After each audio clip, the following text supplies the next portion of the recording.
तो jujutsu Kaisen की जो न्यू मांगा रिलीज हुई है, क्या वो यहाँ पे फ्लॉप हो सकती है? आज हम लोग इसके बारे में डिस्कस करेंगे। एंड आई बेट आप लोगों को अभी तक तो ये भी पता नहीं होगा कि यहाँ पे एमएचए का लाइव एक्शन आने वाला है, और इसके अलावा यहाँ पे चेनसॉ मैन, डीमन स्लेयर, जोजो और भी बहुत सारी चीजों के बारे में हम लोग बात करेंगे। इसलिए ज्यादा टाइम वेस्ट ना करते हुए यहाँ पे इस वीडियो के सबसे पहले अपडेट से स्टार्ट करें तो वो आता है जुजुत्सु काइसेन की सीक्वल मांगा को लेकर, जिसका नाम है जुजुत्सु काइसेन मॉडुलू। एंड इसी मांगा का चैप्टर 1 हम लोगों को इस वीक देखने को मिला है। एंड जैसे ही जुजुत्सु काइसेन मॉडुलू का चैप्टर 1 रिलीज हुआ, सो ये मांगा लिटरली मांगा प्लस के हॉटेस्ट एंड ट्रेंडिंग सेक्शन में यहाँ पे टॉप पे रैंक करने लगा। जो देखा जाए तो इस मांगा ने सिर्फ कुछ ही घंटों में Boruto 2 blue vortex and one piece chainsaw man ऐसे ऐसी मांगास को सरपास कर दिया मांगा प्लस पर, जिसमें ऑब्वियसली ऐसा तो होना ही था क्योंकि ये जुजुत्सु काइसेन की सीक्वल मांगा है। एंड जेजेके की जो मांगा है वो वन ऑफ द मोस्ट मांगा रही है शोनेन जंप के लिए। तो ऐसी चीजें हम लोग को अगर देखने मिलेगी तो इसमें ज्यादा शौक होने वाली बात तो नहीं है, बट सबसे बड़ी बात ये रहती है कि ये जो हाइप है वो यहाँ पे क्या ये मांगा बरकरार रख पाएगी या नहीं, क्योंकि यहाँ पे ये जो पॉपुलैरिटी और हाइप हम लोग अभी देख रहे हैं वो सिर्फ जुजुत्सु काइसेन की वजह से इसको मिली है। एंड मैं जानता हूँ कि उसी का सीक्वल मांगा है, बट क्या गीगे जो है वो इस मांगा को न्यू कैरेक्टर के साथ चला पाएंगे या नहीं वो देखना इंटरेस्टिंग रहेगा, क्योंकि भले ही जुजुत्सु काइसेन की सीक्वल मांगा हो बट इसके अंदर आप लोगों को मोस्टली न्यू कैरेक्टर देखने मिलेंगे। एंड जिन पुराने कैरेक्टर को हम लोगों को चैप्टर 1 में दिखाया भी गया था उनके फेसेस को नहीं दिखाया गया फॉर सम रीजन। सो अगर गीगे यहाँ पे प्लान कर रहे कि वो जेजेके की मांगा के अंदर कोई भी पुराने कैरेक्टर को फीचर नहीं करेंगे, वो सिर्फ न्यू कैरेक्टर के साथ इस मांगा को आगे बढ़ाएंगे, तो फिर यहाँ पे चांसेस काफी ज्यादा कम हो जाएंगे कि ये मांगा चले। एंड मोस्ट लाइकली हो सकता है कि कुछ दिनों में ये मांगा फ्लॉप भी हो जाए, बट मेरे हिसाब से शायद गीगे को इसमें ज्यादा कुछ फर्क पड़ेगा भी नहीं, क्योंकि उन्होंने खुद बोल दिया था कि वो इस मांगा को शॉर्ट मांगा रखेंगे। बट अगर गीगे को इस मांगा को लंबे टाइम तक चलाना है तो उन्हें पुराने कैरेक्टर का कमबैक करवाना होगा। अगर पुराने फैन फेवरेट कैरेक्टर का रिटर्न नहीं होता है इस मांगा के अंदर, तो मैं ऐसी गारंटी नहीं दे पाऊंगा कि मांगा चलेगी भी या नहीं। अब हालांकि आपका क्या ओपिनियन है जुजुत्सु काइसेन मॉडुलू की मांगा को लेकर, एंड साथ ही में आपको इसका चैप्टर 1 कैसा लगा वो भी बता देना। एंड इसके अलावा अब हम लोग बात करें अपने नेक्स्ट अपडेट के बारे में, जो आता है अपनी नेक्स्ट मांगा को ही लेकर। एंड ये मांगा आती है the cafe terrace and its goddess. So अगर आप लोगों ने इसका एनीमे देख रखा है और अगर आप लोग अब इसकी मांगा को रीड कर रहे हो तो मुझे अफसोस के साथ कहना पड़ रहा है कि इसकी मांगा यहाँ पे अपने सिर्फ 8 चैप्टर के अंदर ही एंड होने वाली है। और चलो इसको साइड में रखो, यहाँ पे अब हम लोग बात करें अपनी एक और पॉपुलर मांगा के बारे में जो यहाँ पे काफी बड़ी हिट हो गई है। एंड मैं बात कर रहा हूँ काओरू हाना की मांगा के बारे में, जिसका एनीमे यानी the fragrant flower blooms with dignity आप लोग देख रहे होगे। एंड अगर आप लोग इसका एनीमे देख रहे हो और साथ ही में मेरी तरह अगर आप लोग इसके मांगा को भी रीड कर रहे हो, तो मैं आपको बताना चाहूंगा कि यहाँ पे ओरिकॉन के अकॉर्डिंग ये मांगा जो है वो बहुत ही बड़ी हिट हुई है, जहाँ पे इस मांगा की सेल्स में पिछले 2 महीनों में यहाँ पे हम लोग को 2 मिलियन कॉपीज का इंक्रीज देखने मिला है। एंड हाँ, 2 मिलियन कॉपीज का सेल्स इसने सिर्फ पिछले 2 महीनों में ही कर दिया, जो किसी भी रोमांस मांगा के लिए काफी ज्यादा बड़ी बात है। और यहाँ पे इसका सबसे बड़ा थैंक्स जाता है इसके एनिमे को, जिसने यहाँ पे इसको इतना ज्यादा बूस्ट किया। एंड अब इतनी हाई डिमांड को देखने बाद यहाँ पे कोडोंसा ने डिसाइड किया है कि वो इसके 3 कॉन्सिक्यूटिव वॉल्यूम्स को रिलीज करेंगे, जो यहाँ पे अगस्त, सितंबर और अक्टूबर में रिलीज होगा। जिस पे इस न्यूज को सुनने के बाद यहाँ पे मिकामी सेंसे के लिए मुझे काफी ज्यादा खुशी हो रही है कि उनकी मांगा यहाँ पे लोग पसंद कर रहे हैं। और हालांकि मांगा रिलेटेड जितने भी अपडेट्स थे उनके बारे में तो हम लोगों ने बात कर लिया, तो अब हम लोग बात करें अपने कुछ एनिमे अपडेट्स के बारे में। जैसे अगर आप लोग रोमांस एनिमे देखना ही चाहते हो तो यहाँ पे आप लोगों के लिए एक और रोमांस एनिमे आने वाला है इस सीजन में। एंड मैं बात कर रहा हूँ वॉन डांस के बारे में, जिसको यहाँ पे मैड हाउस स्टूडियो एंड साथ ही में साइक्लोन ग्राफिक्स एनिमेट करने वाले हैं। एंड ये जो वॉन डांस एनिमे होने वाला है जो डिज्नी प्लस का एक्सक्लूसिव एनिमे होगा, तो इसका तो न्यू ट्रेलर ड्रॉप कर ही दिया गया है और साथ ही में ये एनिमे आप लोगों को 8 अक्टूबर से देखने मिलेगा। एंड इसके अलावा नेक्स्ट मंथ यानी 5 अक्टूबर के दिन आप लोगों को एक और एनिमे देखने मिलने वाला है, जिसका नाम है डोंट टच कोते शाशी। जो बेसिकली ये एक नॉर्मल एनिमे तो नहीं होने वाला है, ये एक स्पाइसी टाइप का एनिमे होगा। और स्पाइसी से मेरा मतलब वही है जो आप लोग अपने मन में सोच सकते हो। यहाँ पे सिंपल वर्ड्स में कहूँ तो ये एक एच एनिमे होने वाला है, जिसका यहाँ पे टाइम स्लॉट 15 मिनट का होगा। इसमें यहाँ पे ब्रेक्स को इंक्लूड किया गया है, तो मोस्ट लाइकली इसके सभी एपिसोड आप लोगों को 10 मिनट्स के देखने मिल सकते हैं। एंड जैसे कि मैंने कहा कि ये एच एनिमे वाली कैटेगरी में आता है, तो यहाँ पे आप लोगों को इसके 3 वर्जन देखने मिलेंगे, जिसमें पहला आता है सेंसर्ड, फिर लेस सेंसर्ड और फिर अनसेंसर्ड, जो यहाँ पे 5 अक्टूबर यानी संडे से दिखाया जाएगा।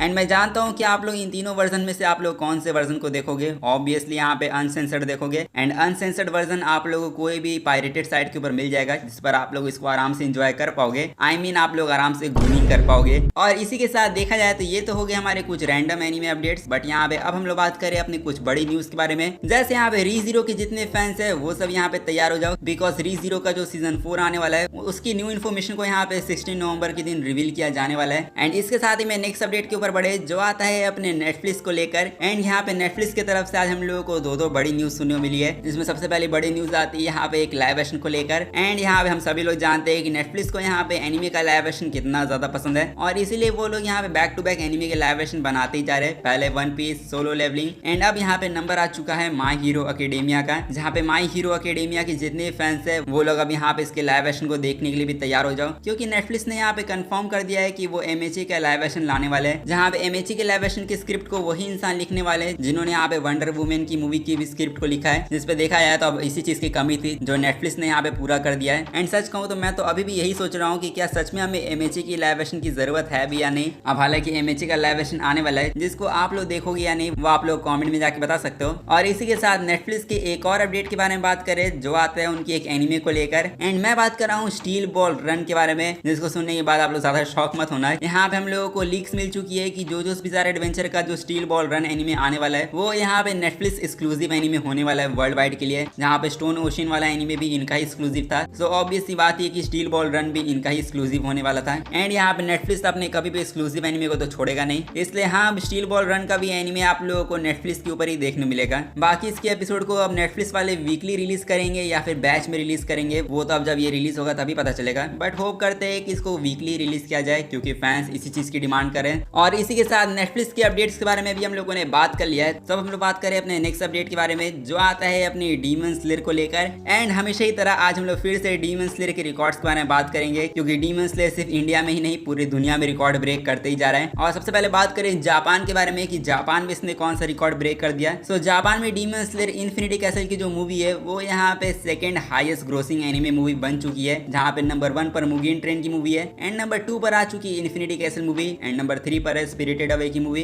तो देखा जाए तो यहाँ पे और तो नेक्स्ट लेवल पे है डीमन स्लेयर का, क्योंकि जापान की हिस्ट्री में यहाँ पे नंबर 1 पर भी डीमन स्लेयर है और नंबर 2 पर भी डीमन स्लेयर की मूवी है, जिसपे जापान में तो डीमन स्लेयर यहाँ पे बहुत ही बुरी तरीके से डोमिनेट कर रहा है। बट इंडिया के अंदर भी डीमन स्लेयर कम नहीं है, क्योंकि फाइनली 2 महीनों के इंतजार करने के बाद जहाँ पे हम लोगों ने स्पॉइलर से बचने की कितनी ज्यादा कोशिश की, एंड स्पॉइलर से बच कर आज वो दिन आ चुका है जिस दिन हम लोग डीमन स्लेयर की मूवी को इंडिया में देखने वाले हैं। और आज ही के दिन डीमन स्लेयर इन्फिनिटी कैसल की मूवी थिएटर में रिलीज होगी इंडिया में, जहाँ पे आज का दिन काफी ज्यादा स्पेशल होगा मेरे लिए, क्योंकि आज मैं इस मूवी को भी देखने जाऊंगा। तो आज मैं इस मूवी को देखने जाऊंगा, ऊपर से मेरा बर्थडे भी है। सो देख के लगता है कि आज मैं अपने बर्थडे के दिन ही रोने वाला हूँ, क्योंकि इस मूवी को देखने बाद मेरे आंसू नहीं रुकेंगे। बाकी यहाँ पे इंडिया में डीमन स्लेयर की मूवी कौन कौन से रिकॉर्ड्स ब्रेक करी है उसके बारे में बात कर ले। जैसे यहाँ पे डीमन स्लेयर की मूवी जो है वो बुक माई शो की हिस्ट्री में यहाँ पे नंबर 1 मूवी बन चुकी है, जिसने यहाँ पे एडवांस बुकिंग में सबसे ज्यादा टिकट्स को सेल किया है। और अब ये एक ऐसी नॉन इंडियन फिल्म बन चुकी है जिसने यहाँ पे सबसे ज्यादा प्री सेल्स किया है बुक माई शो के ऊपर। एंड ऑब्वियसली मैं ऑल टाइम हिस्ट्री के बारे में बात नहीं कर रहा हूँ, यहाँ पे रिसेंटली में जितनी मूवीज रिलीज हुई है उन सभी मूवीज में यहाँ पे डीमन स्लेयर ने सभी को सरपास किया है प्री सेल्स में। जहाँ पे नॉन इंडियन फिल्म्स जिसमें आप लोग फॉरेन फिल्म्स को इंक्लूड करो, सो उसमें बुक माई शो की प्री सेल्स में कौन सी मूवी ने कितने टिकट्स को सेल किया है वो आप लोग खुद अपनी स्क्रीन पर देख सकते हो। जहाँ पे नंबर 1 पर है डीमन स्लेयर जिसने यहाँ पे 6,30,000 टिकट्स को सिर्फ अपने प्री सेल्स में ही सेल कर दिया। एंड फिर नंबर 2 पर है डेडपूल एंड वुल्वरीन जिसने 5,05,000 टिकट्स को बेचा। फिर उसके अलावा द कंजूरिंग, और यहाँ पे बाकी कौन कौन सी मूवीज है वो आप लोग अपनी स्क्रीन पर देख सकते हो। अब देखा जाए तो इस साल जितनी भी फॉरेन मूवी रिलीज हुई उन सभी मूवीज को यहाँ पे एक एनिमे मूवी ने सरपास कर दिया, जिससे यहाँ पे इंडिया में हिस्ट्री तो क्रिएट हो ही गई। बट ओवरऑल एडवांस बुकिंग के कलेक्शन के बारे में बात करें कि कौन सी मूवी टॉप पर है, सो फॉरेन मूवीज में यहाँ पे नंबर 1 पे तो ऑलवेज यहाँ पे अवेंजर्स एंड गेम रहेगी। बाकी डीमन स्लेयर की मूवी 6 नंबर पर आ चुकी है, जिसने ऑलमोस्ट यहाँ पे 30 करोड़ का कलेक्शन किया है अपने एडवांस बुकिंग में, और आज ये मूवी रिलीज हो चुकी है इंडिया में। सो अब देखना ये है कि ये मूवी इंडिया में कितना ज्यादा कलेक्शन कर पाती है। और इसी के साथ यहाँ पे ऑलमोस्ट हम लोगों ने अपने सभी अपडेट्स के बारे में बात कर लिया है। तो अब हम लोग बात करें अपने लास्ट अपडेट के बारे में जो आता है अपने चेनसॉ मैन को लेकर। एंड यहाँ पे जितने भी चेनसॉ मैन के फैंस है वो लोग भी तैयार हो जाओ अपनी न्यू मूवी के लिए, क्योंकि chainsaw man the movie Reze arc ये जो मूवी होने वाली है इसका हम लोग को न्यू ट्रेलर देखने मिल चुका है।